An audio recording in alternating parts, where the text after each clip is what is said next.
ಇಡೀ ಕರ್ನಾಟಕ ಒಂದೇ ವಿಚಾರದಲ್ಲಿ ಜಪ ಮಾಡ್ತಿರೋದು ಗಿಲ್ಲಿ ಪರವಾಗಿ ಮತ್ತು ಅಶ್ವಿನಿ ಗೌಡ ಪರವಾಗಿ. ಸೊ ಇವರಿಬ್ಬರಲ್ಲಿ ಒಂದು ಟಕ್ಕರ್ ಅಂತೂ ಇದೆ. ಯಾರ ಪರವಾಗಿ ಯಾರಿಗೆ ದಕ್ಕುತ್ತೆ ಈ ಬಿಗ್ ಬಾಸ್ನ ಕಿರೀಟ, ಕದನದಲ್ಲಿ ಗೆಲ್ಲೋರು ಯಾರು? ಅಶ್ವಿನಿ ಗೌಡ ಮನೆ ಬಳಿ ರಾರಾಜಿಸ್ತಾ ಇದೆ ಕಟೌಟ್ ಮತ್ತು ಫ್ಲೆಕ್ಸ್. ಅಶ್ವಿನಿ ಗೆಲುವಿಗಾಗಿ ಅಭಿಮಾನಿಗಳು ಪೂಜೆ ಮತ್ತು ಪ್ರಾರ್ಥನೆಯನ್ನು ಮಾಡ್ತಾ ಇದ್ದಾರೆ. ಬೃಹತ್ ಕಟೌಟ್ಗಳನ್ನು ಹಾಕಿ ಅಶ್ವಿನಿ ಗೆಲುವಿಗಾಗಿ ಶುಭ ಹಾರೈಕೆಯನ್ನು ಹರಿಸ್ತಾ ಇದ್ದಾರೆ.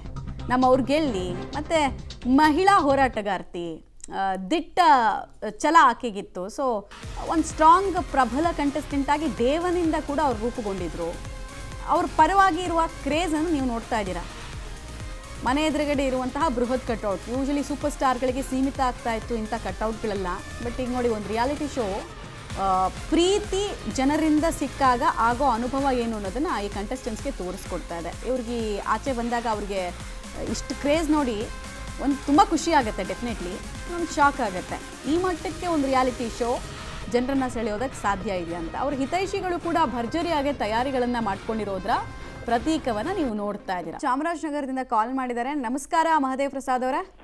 ನಮಸ್ಕಾರ ಮೇಡಮ್. ಯಾರು ಗೆಲ್ಬೇಕು madam? Winner Gilli, runner Ashwini Gowda. ಏನು ಫುಲ್ ಡಿಸೈಡ್ ಮಾಡಿಬಿಟ್ಟಿದ್ದೀರಾ ನೀವೇ? ಹೌದು ಮೇಡಮ್. ಏನಕ್ಕೆ ಇವ್ರು ವಿನ್ನರು, ಏನಕ್ಕೆ ಅವ್ರು ರನ್ನರು? ವಿನ್ನರ್ ಅಂದ್ರೆ ಗಿಲ್ಲಿ ಚೆನ್ನಾಗಿ ಆಟ ಆಡ್ತಾರೆ.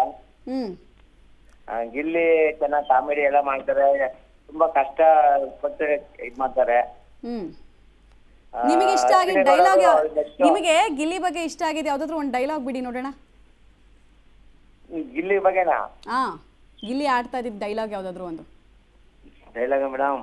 ಹಾ, ರೆಡಿನಾ? ಯಾವ್ದು ಗೊತ್ತಿಲ್ಲ ಮೇಡಮ್. ಓಕೆ, ನಿಮ್ಮ ಮನೆಯವ್ರಿಗೆಲ್ಲ ಯಾರು ಇಷ್ಟ?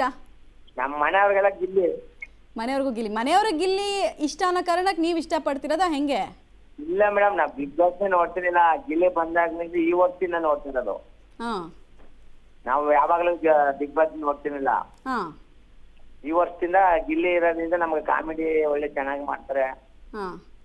ಅದರಿಂದ ಬಿಗ್ ಬಾಸ್ ನೋಡ್ತಿರೋದು. Okay okay, thank you Mahadev ಅವರೇ ಕಾಲ್ ಮಾಡಿದ್ದಕ್ಕೋಸ್ಕರ.